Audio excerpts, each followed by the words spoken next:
adalah kesatuan pokok pikiran yang terdiri atas beberapa kalimat. Sebuah paragraf terdiri atas satu pokok pikiran atau satu gagasan utama. Fungsi paragraf. 1.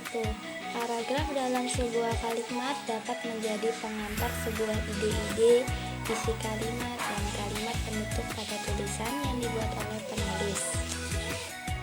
2. Mencurahkan suatu perasaan dan pemikiran penulis dalam sebuah karya atau kalimat dalam bentuk tulisan yang dibuat secara logis dan dapat diterima oleh pembaca.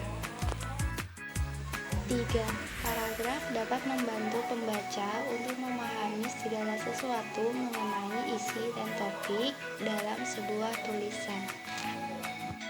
Ciri-ciri paragraf. Pertama, pada kalimat pertama atau utama paragraf harus masuk agak ke dalam dengan beberapa ketukan spasi.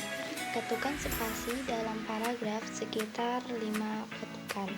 Biasanya ketukan 5 spasi ini digunakan untuk jenis kalimat atau karangan yang biasa. Kedua, paragraf biasanya digunakan sebagai pikiran utama dalam sebuah kalimat atau topik yang telah ditentukan oleh penulis. Ketiga, kalimat topik dan kalimat pengembang dalam paragraf memiliki fungsi dalam penulisan di mana fungsi tersebut dapat menjelaskan atau menerangkan pikiran utama dari penulis dalam menuliskan sebuah karya atau karangan dalam sebuah kalimat topik. Paragraf biasanya digunakan sebagai pikiran utama dalam sebuah kalimat atau topik yang telah ditentukan oleh penulis. Tujuan membentuk paragraf. 1. Membedakan penulisan dalam merinci ide pokok. Kedua, membedakan pembaca dalam memahami pokok pikiran suatu karya tulis. Ketiga, memberikan perhentian yang formal sehingga pembaca dapat beristirahat. Dan keempat, penulis dapat menentukan spasi untuk membedakan jarak antar paragraf. A. Jenis paragraf menurut letak gagasan utama. 1. Paragraf deduktif. Paragraf deduktif adalah paragraf yang letak gagasan utamanya terletak di awal paragraf. Contohnya, ada beberapa varian dendeng di dalam masakan khas Padang. Salah satunya adalah dendeng balado. Makanan ini terbuat dari daging sapi yang dipotong tipis dan melebar. Kedua, paragraf induktif. Paragraf induktif adalah paragraf yang letak gagasan utamanya berada di akhir paragraf. Contohnya, satu akibat yang ditimbulkan dari penyalahgunaan narkoba adalah adanya gangguan mental. Pengguna biasa mengalami kondisi mental yang membuatnya terlihat seperti orang gila. Yang ketiga, paragraf ineratif. Paragraf ineratif adalah paragraf yang letak gagasan utamanya berada di tengah paragraf. Contohnya, udara di kebun teh kemuning sangat segar. Pemandangan hijau terhampar luas. Kebun teh kemuning memang sangat menarik hati. Di sana sangat pas jika dijadikan latar untuk berfoto. Dan yang keempat adalah paragraf campuran. Paragraf campuran adalah paragraf yang letak gagasan utamanya berada di awal dan juga akhir paragraf. Contohnya, sayuran yang akan dimasak sebaiknya dicuci dan dipotong-potong menurut selera. Sayuran tersebut jangan dimasak terlalu lama.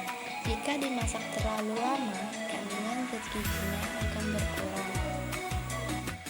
Jenis-jenis paragraf berdasarkan fungsi. Ada 4, yaitu 1. Paragraf pembuka. Dalam sebuah karangan atau kecuali karangan ilmiah, paragraf pembuka umumnya ditulis untuk memancing rasa keingintahuan pembaca terhadap isi artikel secara keseluruhan. Yang kedua, paragraf isi. Paragraf ini berisi bagian-bagian pokok dalam suatu karangan. Yang ketiga, paragraf penutup. Paragraf ini biasanya berisi kesimpulan, saran, harapan, ringkasan, dan penekanan kembali hal-hal penting yang terdapat dalam setiap karangan. Dan yang terakhir yaitu paragraf penghubung. Paragraf ini fungsinya adalah untuk menghubungkan antara paragraf satu ke paragraf lainnya atau karangan satu karangan lainnya. Jenis paragraf berdasarkan isinya. 1. Paragraf eksposisi.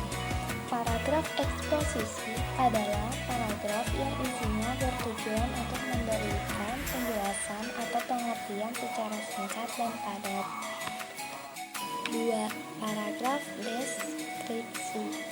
Paragraf ini adalah suatu kalimat yang memaparkan isi gambaran pada suatu keadaan atau sebuah peristiwa yang bentuknya tulisan, sehingga pembaca seolah-olah dapat melihat, mendengar, dan merasakan serta mengalami peristiwa tersebut. Yang ketiga, paragraf persuasi. Paragraf persuasi adalah paragraf yang dimana isinya dapat mempengaruhi atau membujuk pembaca untuk tertarik dengan gagasan atau ajakan yang dibuat. Keempat, paragraf argumentasi. Paragraf ini adalah suatu kalimat paragraf di mana isinya dapat meyakinkan pembaca sehingga memperoleh dan menerima gagasan dalam sebuah karya yang ditulis oleh penulis. Dan yang terakhir yaitu ada paragraf narasi. Paragraf ini adalah suatu kalimat paragraf di mana isinya menceritakan suatu peristiwa atau sebuah masalah sehingga membuat pembaca menjadi terhibur dan terharu.